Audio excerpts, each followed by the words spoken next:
worked tirelessly to provide for their children. Despite the hardships, their home was filled with love and unshakable faith in God. Ola grew up watching her mother pray, believing that God had a plan for them. Every night, she whispered her own prayers, asking for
Jite had spent her whole life guarding her heart, believing love was a fleeting illusion. But when she met Daniel, a brave soldier with a smile that melted her fears, she let herself dream of forever. On today's episode, I present you a love story titled Love in the Shadows of War. Jite stepped off the plane, inhaling the crisp air of a country she had only seen in movies. The lights of New York City shimmered like a dream, yet she felt like an outsider. She had left behind everything familiar: her home, her family, the heartbreaks that had nearly broken her. This was supposed to be her fresh start. Nursing school was rigorous, but Jite was determined. She worked tirelessly, balancing shifts and studies, often losing herself in the rhythm of hospital life. It was easier to focus on patients than on the gnawing loneliness that crept in during the nights. Then, one evening, at a small cafe near the hospital, she met him. Daniel Brooks had the kind of presence that commanded attention. His uniform, crisp and proud, spoke of duty and sacrifice. But his smile, warm, disarming, was what caught Jite's breath. He had approached her with an easy confidence, a cup of coffee in hand. "You look like you've had a long day," he said, sliding the cup towards her. Jite hesitated. "Is this some kind of American way of flirting?" she asked, etching an eyebrow. Daniel laughed, deep and genuine. "No, just a soldier's way of saying you deserve a break."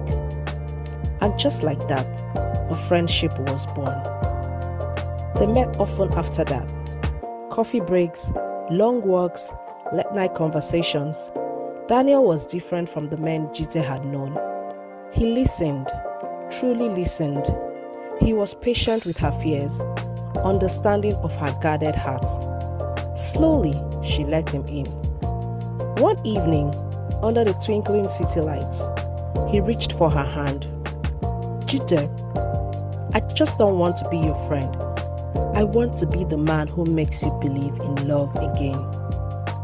Jite felt a wave of fear. Love had never been kind to her. What if she let herself believe in it, only for it to be ripped away? "Don't be afraid of love, Jite," Daniel whispered, holding her close. "It's the one thing worth fighting for." And so she chose to believe. Their wedding was small, intimate, under the autumn sky. They promised forever to each other. For the first time in her life, Jite felt safe, cherished.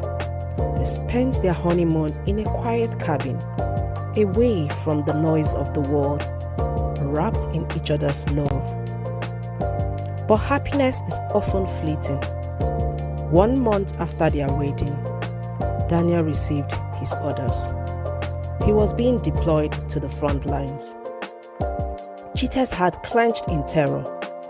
"You promised me forever," she whispered, gripping his hand tightly.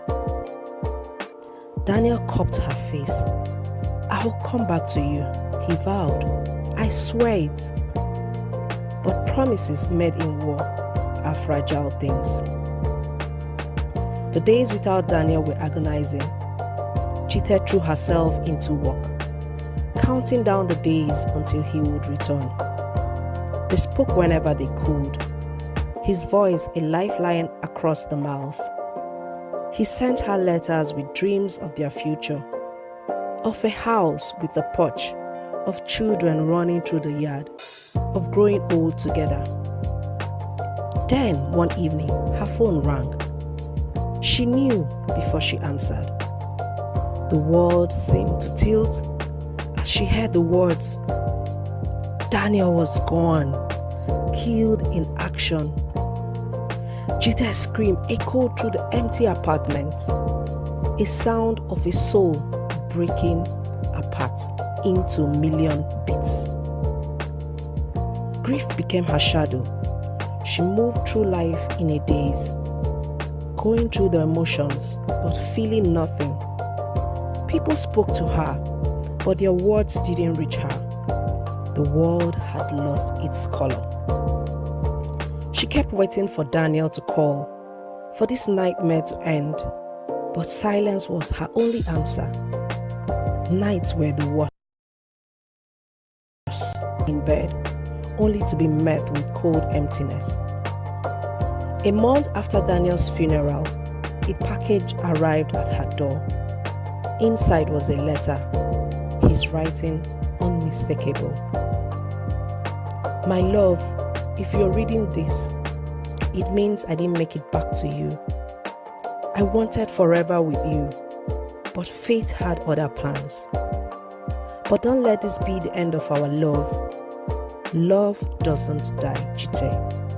It lives in the memories, in the laughter, in the quiet moments we shared. You were my greatest love, my safe place. Please, live, love again, be happy. I will always be with you. Forever yours, Daniel. Jite clutched the letter to her chest, sobbing. He was gone, but his love remained. And maybe, just maybe, That was enough to help her find her way back to life.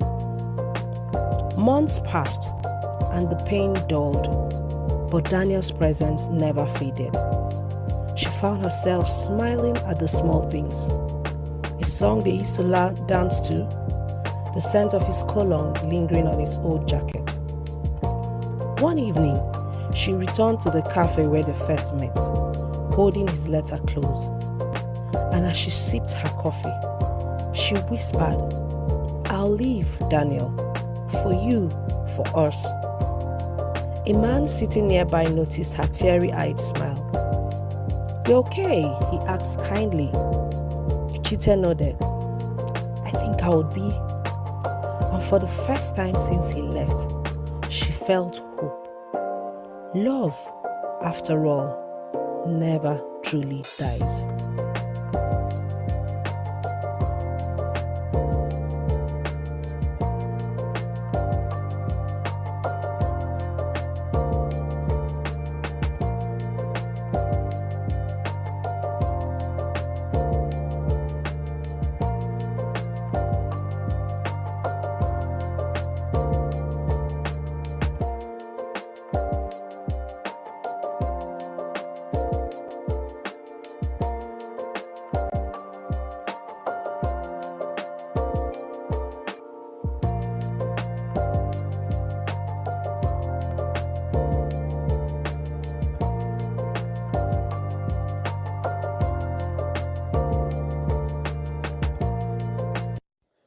Chite had sworn she would never love again, but fate had other plans.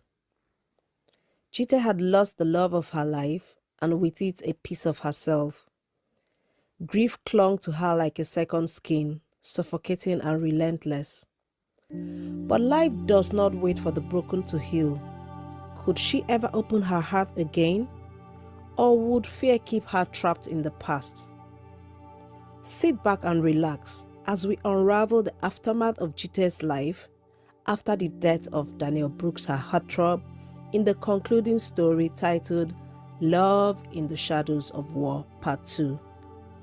The days after Daniel's funeral blurred into a haze. Chite functioned on autopilot, going through the motions at work but feeling nothing inside. The hospital buzzed around her, but she barely spoke. Her colleagues noticed her silence, the way she barely ate, how the vibrant woman they once knew had dimmed into a ghost of herself. Chite had loved Daniel with everything she had, and now he was gone. She had spent so long fearing loss, and when it finally came, it shattered her completely. The nights were the hardest. The bed was too big, too cold. She often found herself curled up in his old hoodie, inhaling the fading scent of him. The world moved on, but she remained stuck in time, trapped in the pain of what could have been. She thought of all their plans, the trips they would never take, the home they would never build, the future that had slipped through her fingers like grains of sand. The silence of the apartment screamed at her, an unbearable void she couldn't fill. One night, unable to bear it any longer, she whispered into the empty room, "What do I do now, Daniel?" But there was no answer. Her friend Nicole advised Chite to seek a therapist.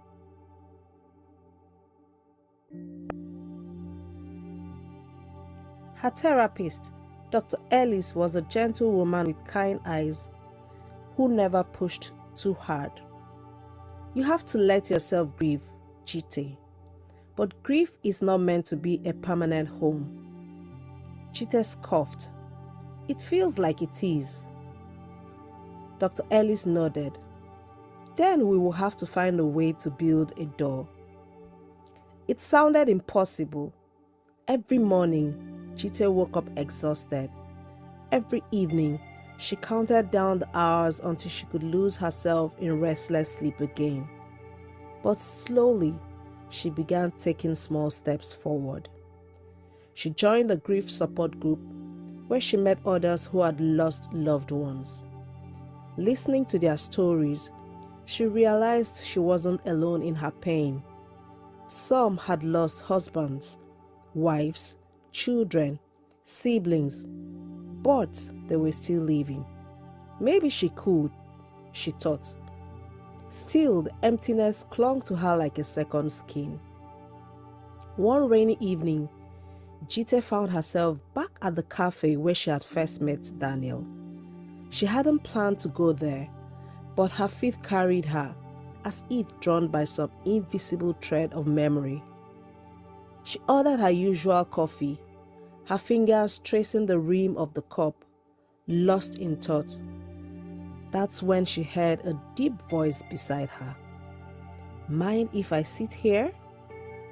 She looked up and saw a well-built man, tall, broad-shouldered, bald-headed with dark piercing eyes. He wasn't Daniel. No one could ever be Daniel. But there was something steady about him, a quiet presence that didn't demand, only existed. "Sure," she said, surprised at herself. He sat down, his gaze flickering to her tear-streaked face, but saying nothing about it.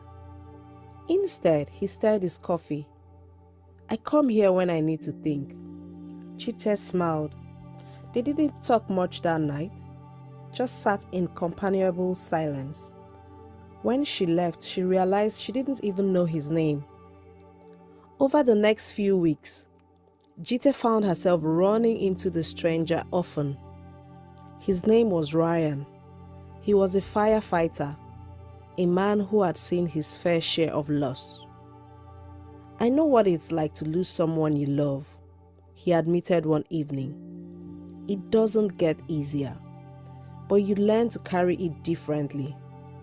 She listened, intrigued by the way he spoke about pain, not as something to escape, but as something to live with. She wasn't ready for anything beyond friendship, and Ryan never pushed. He was just there, patient, understanding, a steady presence in her chaotic world. Then one night, she dreamed of Daniel, but instead of sadness, she felt warmth. He was smiling at her, his eyes filled with love. "Leave, Jite," he whispered. "It's okay."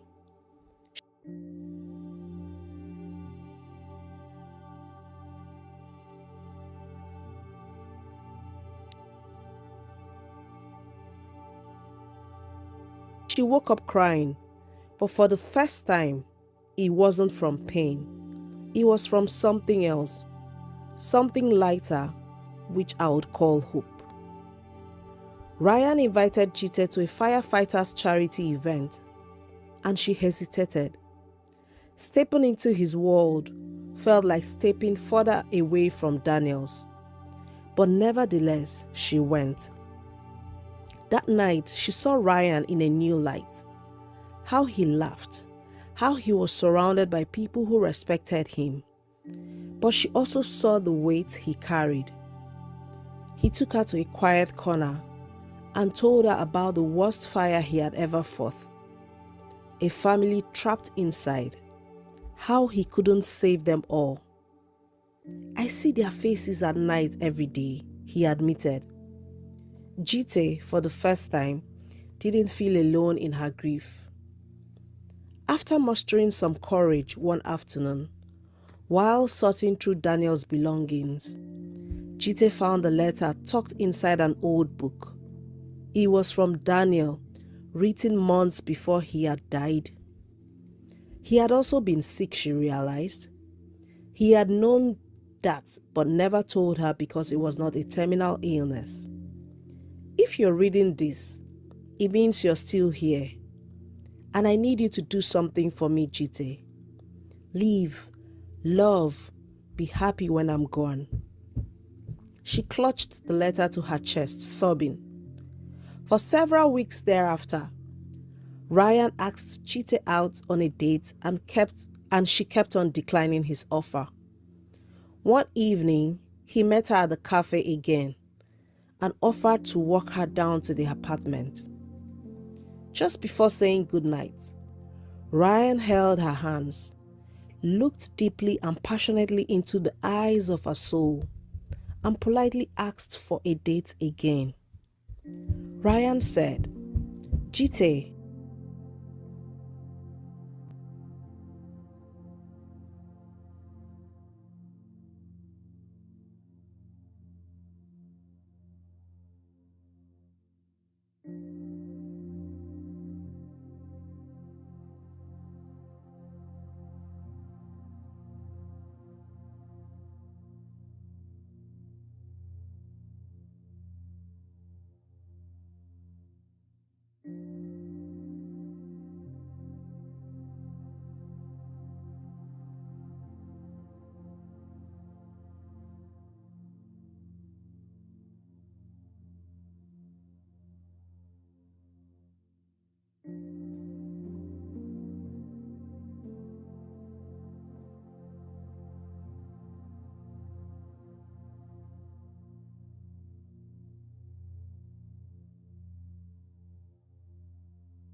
Jite had spent her whole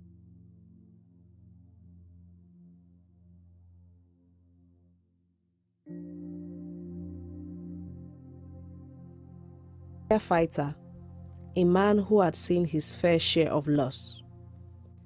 I know what it's like to lose someone you love, he admitted one evening. It doesn't get easier, but you learn to carry it differently.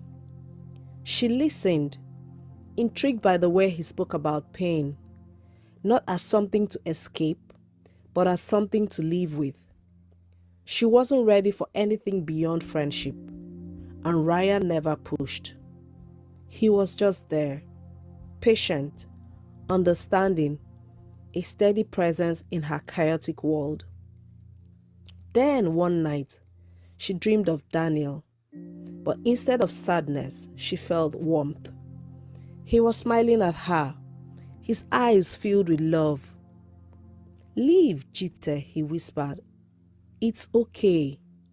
She woke up crying, but for the first time, it wasn't from pain. It was from something else, something lighter, which I would call hope. Ryan invited Jite to a firefighters' charity event, and she hesitated. Stepping into his world felt like stepping further away from Daniel's. But nevertheless, she went. That night, she saw Ryan in a new light.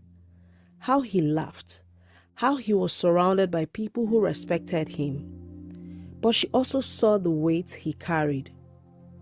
He took her to a quiet corner and told her about the worst fire he had ever fought.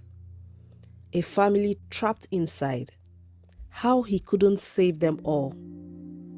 "I see their faces at night every day," he admitted. Jite, for the first time, didn't feel alone in her grief. After mustering some courage one afternoon, while sorting through Daniel's belongings, Jite found a letter tucked inside an old book.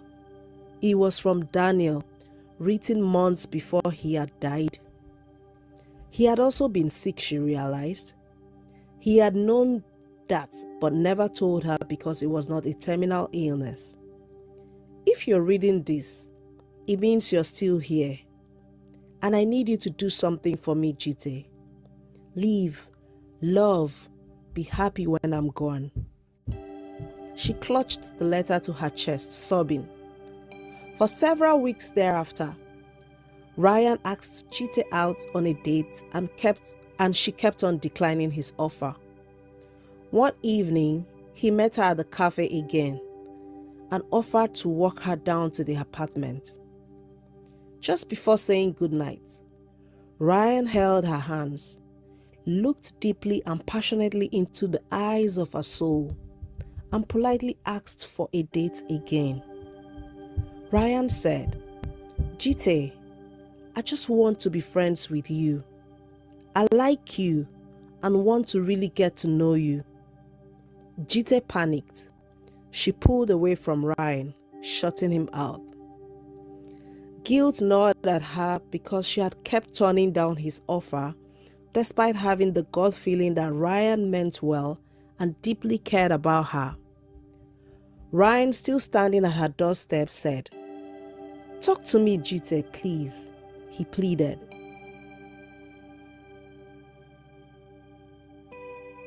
"I can't," she whispered. "Then I'll wait," Ryan said.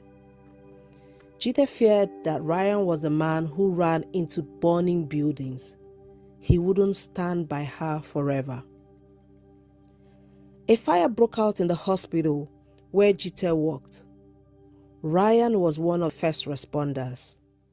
Jite stood outside, her heart pounding as she watched him run into the flames. When he emerged, covered in soot, she ran to him. Without thinking, she threw her arms around him. And for the first time, she didn't feel guilty. One day, during her final therapy sessions, Jite sat in Dr. Ellie's office and said, "I think I'm ready," she admitted. "To love again Dr. Ellis asked her. Jite nodded. Yeah, to let go of the fear. Because love wasn't a betrayal. Love was infinite. On a cool autumn evening, Jite and Ryan walked through the park. She felt the crisp air, the sound of rustling leaves, and the quiet beating of her own heart. She turned to him and whispered, "I'm scared, Ryan." He nodded, understanding. "So I am, but we don't have to rush. We just have to take it one day at a time." Jite reached for his hand, her fingers lacing through his. It was different from Daniel's. Not better, not worse, just different. And that was okay. For the first time in a long time, she let herself believe. Months passed, and Jite found herself smiling more, laughing without feeling guilty and afraid. She and Ryan grew closer, their bond deepening in ways she never expected. There were still moments of sadness, memories of Daniel that tugged at her heart, but they were no longer held her captive. Instead, they became gentle reminders of the love she once had and the love she was building afresh. One evening, Ryan surprised her with a trip to a resort. "I wanted to take you somewhere peaceful," he said. The air was crisp, the sky painted in hues of orange and pink.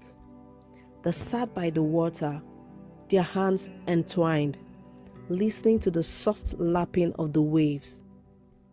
"Jite," Ryan whispered, turning to her, "I don't want to rush you, but I want you to know something.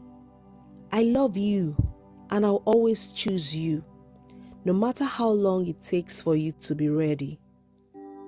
Tears welled in her eyes, but they weren't from sadness. They were from overwhelming gratitude.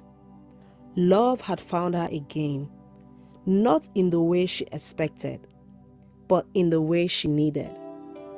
She took a deep breath and whispered, "I love you too." Ryan pulled her into his arms, holding her tightly. She realized in that moment that love didn't replace what was lost. It expanded, making room for new beginnings. A year later, on a beautiful spring afternoon, Ryan proposed, not with impressive gestures or elaborate speeches, but with a quiet, heartfelt promise. "I know life is uncertain," he said, "but if there's one thing I'm sure of, it's you." Jite smiled, feeling the warmth of his love settle deep in her soul. "Yes," she whispered, 1,000 times, "yes!" As they embraced, she knew Daniel would have been happy for her. She carried his love with her, always. But now she was ready to step into a future filled with hope, joy, and a love that felt like home.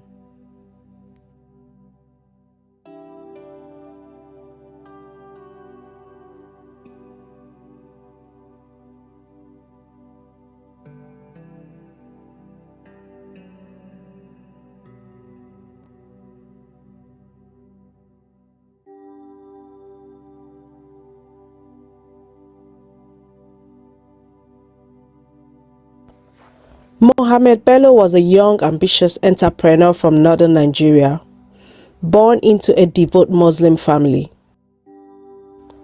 Despite his faith, Mohammed was open-minded, influenced by his education and diverse experiences.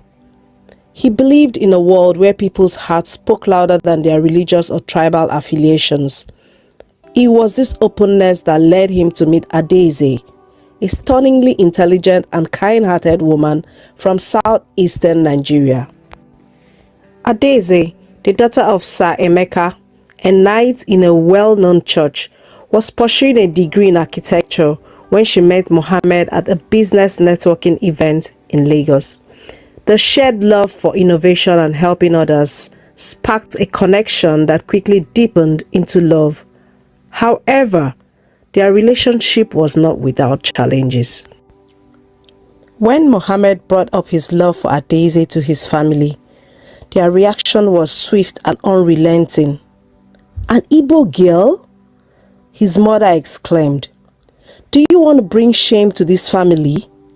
There's so many fine Hausa girls. Why her?" Mohammed stood tall in the center of the room, his dark eyes calm but resolute as they scanned the faces of his family. Dressed in a finely embroidered kaftan and matching Hausa cap, his appearance was the picture of dignity and composure. The room was heavy with tension. The intricate patterns on the carpet and the vibrant hand-woven tapestries on the walls seemed to close in around them, amplifying the charged atmosphere. Mohammed's father, quieter but visibly uneasy, sat a few steps away, his hand resting on his chin in contemplation. Standing slightly apart, Adaeze looked poised but visibly nervous. Her striking dark skin glowed in the soft light filtering through the window. Her 4C afro framed her face beautifully, highlighting her high forehead and sharp features. She was dressed in a vibrant Ankara dress, a bold choice that only added to her graceful presence. Her intelligent, kind eyes shifted from Mohammed to his mother, uncertain of what to say. Similarly, Adaeze's father, Sir Emeka, was vehemently opposed. "An Igbo girl has no business marrying a northern Muslim," he declared. "You are the daughter of a knight. Our family's name is rooted in the church. Think of what people will say." For 4 years, Mohammed and Adaeze weathered the storm of opposition. They endured accusations, family interventions, and even ostracism. Mohammed's mother arranged several introductions to prospective Muslim brides, while Adaeze's father encouraged her to marry an accomplished man within their church. Despite the relentless pressure, Mohammed and Adaeze stood firm, convinced that their love could bridge the gap between the families. The pivotal moment came unexpectedly. Sir Emeka, a man known for his resilience and vitality, fell gravely ill. A diagnosis of a rare heart condition required urgent medical attention abroad. The family was devastated. Despite their efforts, they could not raise the necessary funds for his treatment. When Mohammed heard of Sir Emeka's plight, he made a decision that stunned everyone. Without hesitation, he sold shares in a blue-chip company he had invested in and raised the funds needed to fly Sir Emeka to Germany. He even arranged for top cardiologists and covered all medical expenses, ensuring that Adaeze's father received the best possible care. At first, Sir Emeka was reluctant to accept help from Mohammed. "I don't need charity," he muttered, his pride battling his desperation. However, with Adaeze's gentle persuasion, he reluctantly agreed. Mohammed's actions went beyond financial assistance. He traveled to visit Sir Emeka and upon his return to Nigeria, called regularly to check on Sir Emeka's progress. Irrespective of not being accepted by the family, Mohammed ensured that he made the best provisions towards ensuring that Sir Emeka had the best medical care. He further reassured Adaeze during the stressful period. His selflessness spoke louder than any argument the family had made in the past. Sir Emeka's surgery was successful, and his recovery marked a new chapter for the family. During his stay in Germany, Sir Emeka had time to deeply reflect on Mohammed's kind actions. He thought of the young man's unwavering dedication and selflessness, qualities he realized went far beyond tribal or religious boundaries. He also remembered how he had badly treated and embarrassed Muhammad on numerous occasions. Despite all of this, Muhammad did not withhold his abilities to show kindness. When he returned to Nigeria, Sir Emeka invited Muhammad to his home. For the first time, Sir Emeka saw beyond the labels of religion and tribe. He saw the man who had risked his financial stability and comfort to save his life. "Muhammad," he said, his voice heavy with emotion, "I misjudged you. A man who can sacrifice so much for his love is a man I will be proud to call my son-in-law." Muhammad's family, moved by the story, also softened their stance. His mother, who had once disapproved vehemently, began to see Adaeze not as an outsider, but as a daughter. She even invited Adaeze for family gatherings, teaching her Hausa traditions and sharing family recipes. Gradually, the two families began to bond over shared meals and stories, creating a bridge where division once stood. Muhammad and Adaeze's wedding was a blend of cultures and traditions. Hausa drummers performed alongside Igbo dancers, and the guest list included both imams and pastors. Adaeze's father wore a traditional dress, while Muhammad's mother tied a brightly colored gele, symbolizing unity between the families. The wedding ceremony itself was a celebration of unity. Muhammad's friends from the north mingled with Adaeze's family members from the east. The bride and the groom honored both traditions, exchanging vows in both English and their native languages. The reception hall was decorated with a fusion of Hausa and Igbo motifs, showcasing the beauty of their union. The highlight of the event came when Sir Emeka gave a heartfelt speech. He recounted Muhammad's unwavering character, his bravery in standing by Adaeze despite the challenges, and his remarkable sacrifice. "It's not about tribe or religion," he said, his voice steady. "It's about the person who will stand by your child when it matters the most." After their marriage, Muhammad and Adaeze became active advocates for intertribal unity. They launched a foundation aimed at promoting understanding and acceptance among Nigerian diverse communities. The foundation organized workshops, cultural exchange programs, and initiatives to support young couples facing similar challenges. Their story became a symbol of hope and inspiration. Newspapers wrote about the union that defined boundaries, and their interviews on national television resonated with many. Muhammad and Adaeze's love not only changed their families, but also touched the hearts of countless Nigerians. Their story became an inspiration in their community, challenging deep-seated biases about intertribal marriages in Nigeria. Muhammad and Adaeze showed that marriage is not about tribe, religion, or societal expectations. It is about choosing a partner who will stand by you through life storms, a person who would go above and beyond to ensure your well-being. They proved that love, when rooted in respect and selflessness, could overcome even the most formidable barriers. Their union became a beacon of hope, encouraging others to look beyond divisions and embrace the beauty of diversity in building a life together. Thank you.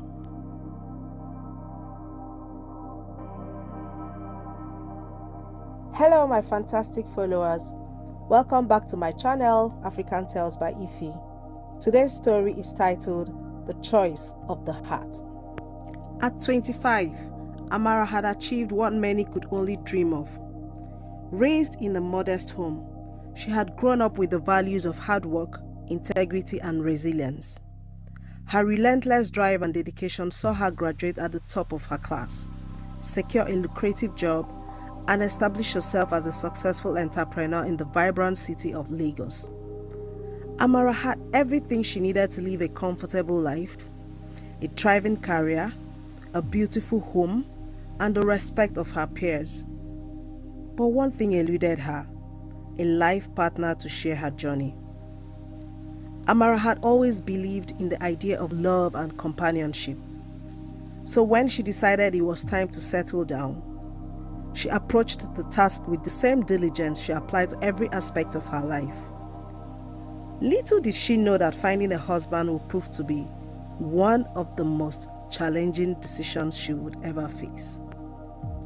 Amara's beauty, intelligence, and success naturally attracted suitors. Among the many who sought her attention, 3 stood out. Each man seemed to offer something unique, yet Amara felt torn about whom to choose. Meet Adewale, the charismatic entrepreneur. Adewale was the kind of man who would light up a room. Tall, charming, and immensely confident. He owned a string of businesses and had a penchant for the finer things in life. With Adewale, every date felt like a movie scene. Lavish dinners, expensive gifts, and grand romantic gestures. Amara enjoyed his company, but couldn't shake the feeling that his charm sometimes overshadowed his sincerity. The second suitor was Chidi, the intellectual dreamer. Chidi was a university lecturer and a published author. He had a deep, thoughtful demeanor and could hold conversations on almost any topic. He appreciated Amara's intellect and often told her how much he admired her drive. However, Chidi's modest lifestyle and tendency to overanalyze everything sometimes made Amara wonder if they were too different to make a lasting partnership work. Her third suitor, Tunde, was humble and a steady friend. Tunde was unlike Adewale and Chidi. A civil engineer, he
Chite had spent her whole life guarding her heart, believing love would his ability,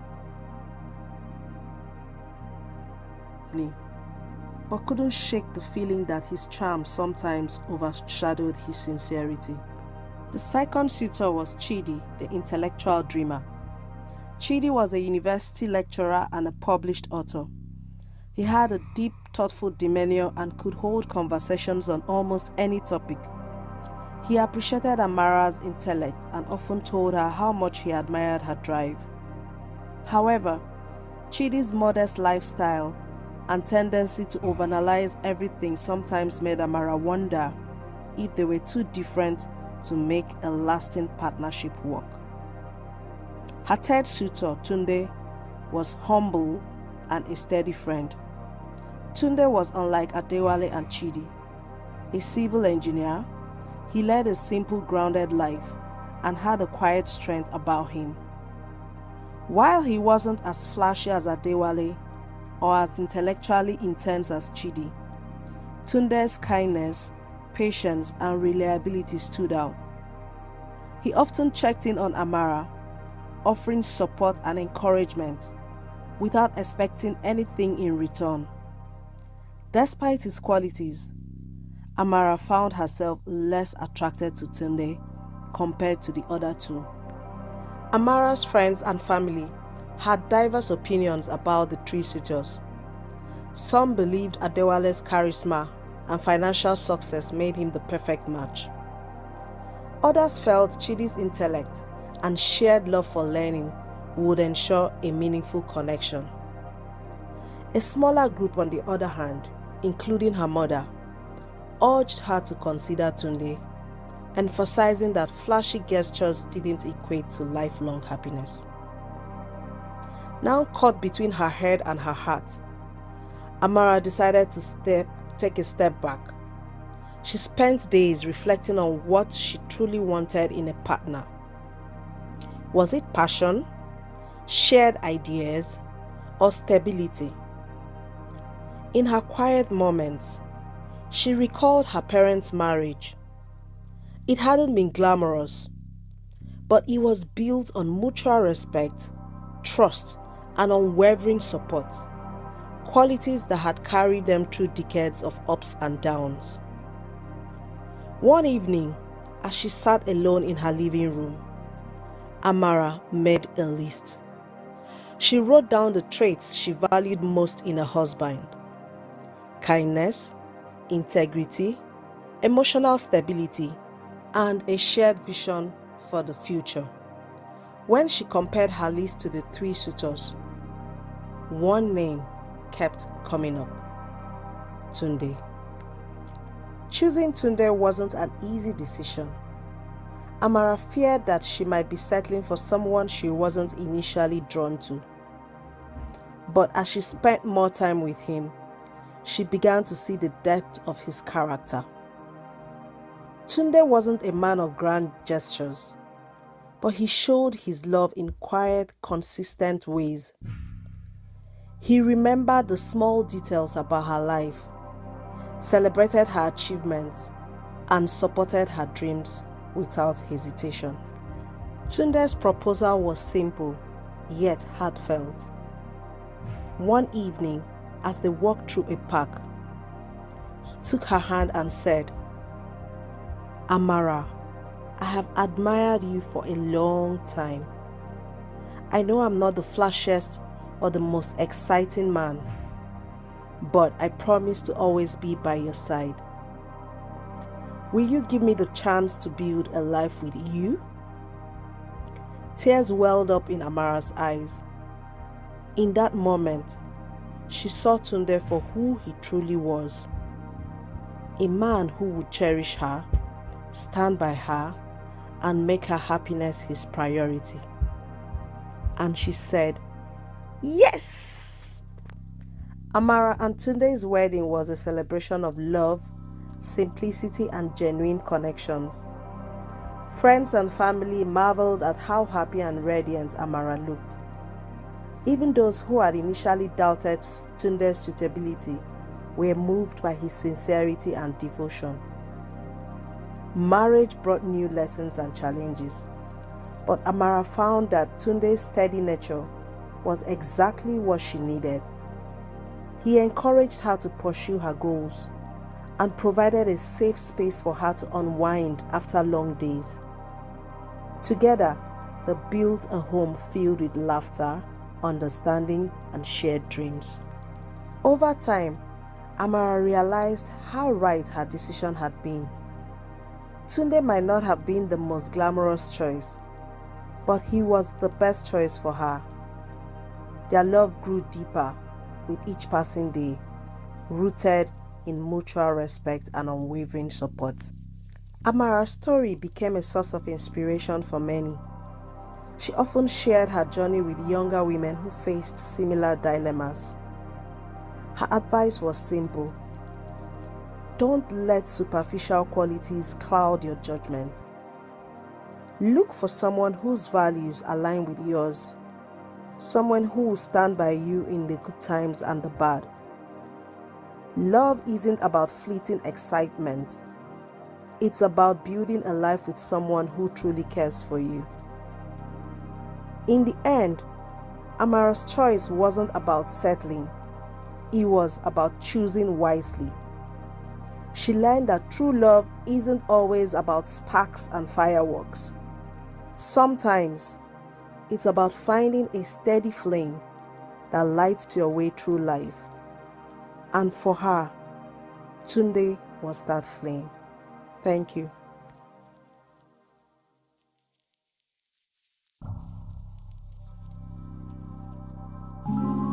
Today's story is titled A Love Written in the Stars. In the bustling heart of Lagos, where the hum of life never ceased, Adaeze believed in something few others did: destiny. At 26, she was a hopeless romantic, convinced that somewhere a love story was being written just for her. Her friends often teased her, calling her Adaeze the Dreamer. But Adaeze wore the title proudly. In a world where love was fleeting and relationships often boiled down to convenience, Adaeze held on to the idea that fate had its hand in matters of the heart. Yet, as days turned to months and months turned into years, fate seemed to be running fashionably late. Adaeze worked as a book editor at one of Lagos' most prestigious publishing houses. Her days were filled with stories of grand adventures, passion, and soulmates destined to be together. But outside the pages of those novels, Adaeze's own life felt painfully ordinary. Her routine was predictable: work, read, repeat. On the rare occasions she allowed herself to be persuaded out of her comfort zone, it was her best friend Kemi who did the dragging. Kemi, a lively and practical woman, was everything Adaeze wasn't. She was bold, spontaneous, and quick to dismiss romance as nothing more than a fleeting distraction. One evening, determined to break Adaeze's cycle of solitude, Kemi convinced her to attend a charity gala. "It's a gathering of Lagos' finest bachelors," Kemi said, a smile tugging at her lips. "At the least, you might meet someone who believes in love as much as you do." Adaeze laughed, but agreed to go, more out of curiosity than hope. The venue shimmered beneath golden lights, elegant figures drifting across the marble floors. As Adaeze wandered through the crowd, she felt like an outsider looking in. She paused by an art display, her eyes lingering on a painting of two intertwined hands, a striking symbol of connection. That was when she noticed him. A tall, striking man stood quietly by the painting, his gaze fixed on it as if it spoke to him. Unlike the others, he wasn't mingling or laughing. He seemed absorbed in thought, a calm stillness about him that stood out in the crowd. Summoning courage she didn't know she had, Adaeze stepped beside him. Beautiful piece, isn't it? The man glanced at her and their eyes met. There was something in his gaze, warmth and familiarity, as if they had met before in another life. "It is," he replied, his voice smooth yet gentle. "It reminds me that some things once connected are hard to separate." His words lingered, wrapping around her like a soft embrace. They began talking, and Adaeze learned his name was Toby, an architect with a deep appreciation for art and history. Their conversation flowed effortlessly, and by the end of the night, Adaeze felt something she hadn't in years: hope. Toby asked for her number, and from that moment, they were inseparable. Their first date was simple: a walk through Freedom Park, hands occasionally brushing, laughter spilling easily between them. Toby showed Adaeze the world through his eyes, and she photographed their moments together, immortalizing their growing love through her lens. Late night calls turned into long walks under city lights. Toby was everything Adaeze imagined love to be: patient, kind, and deeply understanding. But love, even the truest kind, isn't without its storms. One evening, as the sun dipped below the Lagos lagoon, they sat by the water's edge, the air thick with the scent of rain. Toby's usual warmth seemed distant, his gaze fixed on the horizon. "Is everything okay?" Adaeze asked, her soft voice. Toby hesitated, then met her eyes and said, "I have to leave for a while. There's a project in Ghana that needs my attention. It could take months." Adaeze's heart tightened, but she forced a smile. "I'll wait for you." Toby took her hands in his, pressing them to his lips. "I don't want you to wait, Adaeze. I want you to leave. Chase your dreams, and if we are meant to be, we'll find our way back to each other." Adaeze nodded, but deep down, she feared that distance would fray the threads of their connection. Toby left weeks later, and though they kept in touch, the calls grew infrequent and messages were left unanswered. Adaeze buried herself in work, but Lagos whispered memories of Toby: the cafe they loved, the art gallery where they had first met, the park where they laughed under the stars. Months blurred into a year. One afternoon, as rain tapped against her window, Adaeze stared at the droplets racing down the glass. Her heart ached with longing. Her phone buzzed. "Look outside." Confused, Adaeze peered through the rain, and there he was. Toby stood beneath an umbrella, drenched but smiling, his eyes locked on hers. Adaeze rushed outside, not bothering with a jacket. "Toby, what are you doing here?" "I couldn't stay away," he said, his voice trembling with emotions. "I realized something in Ghana. You are not just a part of my life. You are my life." Adaeze laughed through tears. "You couldn't have called first?" "I wanted it to be a surprise." And just like that, the distance between them vanished. 3 years later, under a canopy of stars, and fairy lights. Adaeze walked down the aisle. Toby stood at the altar, watching her with the same warmth that had drawn her to him that night at the art gallery. Their love story hadn't been perfect. There were moments of silence, distance, and doubt, but it was theirs. As they exchanged vows, Adaeze realized something profound. Love isn't about grand gestures or fleeting moments.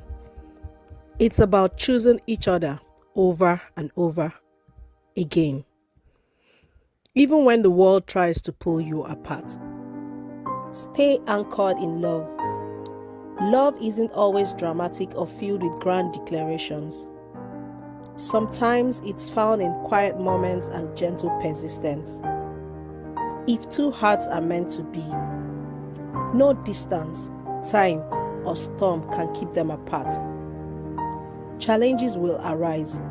Storms will test the strength of your bonds, and circumstances may conspire to sow discord. Yet, love is the unbreakable bond that holds everything together. When the winds of life threatens to separate you, remember the foundation of trust, understanding, and compassion that your love is built upon. Stay resilient, communicate openly, and nurture that connection. True love doesn't just survive adversity, it grows stronger through it.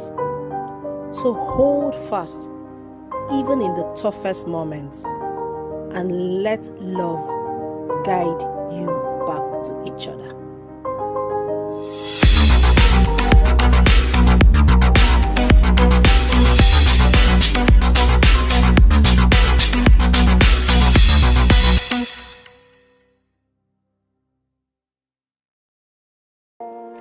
Jite had spent her whole life guarding her heart, believing love was a fleeting illusion. But when she met Daniel, a brave soldier with a smile that melted her fears, she let herself dream of forever. On today's episode, I present you a love story titled Love in the Shadows of War. Jite stepped off the plane, inhaling the crisp air of a country she had only seen in movies. The lights of New York City shimmered like a dream, yet she felt like an outsider. She had left behind everything familiar: her home, her family, the heartbreaks that had nearly broken her. This was supposed to be her fresh start. Nursing school was rigorous, but Jite was determined. She worked tirelessly, balancing shifts and studies, often losing herself in the rhythm of hospital life. It was easier to focus on patients than on the gnawing loneliness that crept in during the nights. Then one evening, at a small cafe near the hospital, she met him. Daniel Brooks had the kind of presence that commanded attention. His uniform, crisp and proud, spoke of duty and sacrifice. But his smile, warm, disarming, was what caught Jite's breath. He had approached her with an easy confidence, a cup of coffee in hand. "You look like you've had a long day," he said, sliding the cup towards her. Jite hesitated. "Is this some kind of American way of flirting?" she asked, etching an eyebrow. Daniel laughed, deep and genuine. "No, just a soldier's way of saying you deserve a break." And just like that, a friendship was born. They met often after that. Coffee breaks, long walks, late-night conversations. Daniel was different from the men Jite had known. He listened, truly listened. He was patient with her fears, understanding of her guarded heart. Slowly, she let him in. One evening, under the twinkling city lights, he reached for her hand. "Jite, I just don't want to be your friend. I want to be the man who makes you believe in love again." Jite felt a wave of fear. Love had never been kind to her. What if she let herself believe in it, only for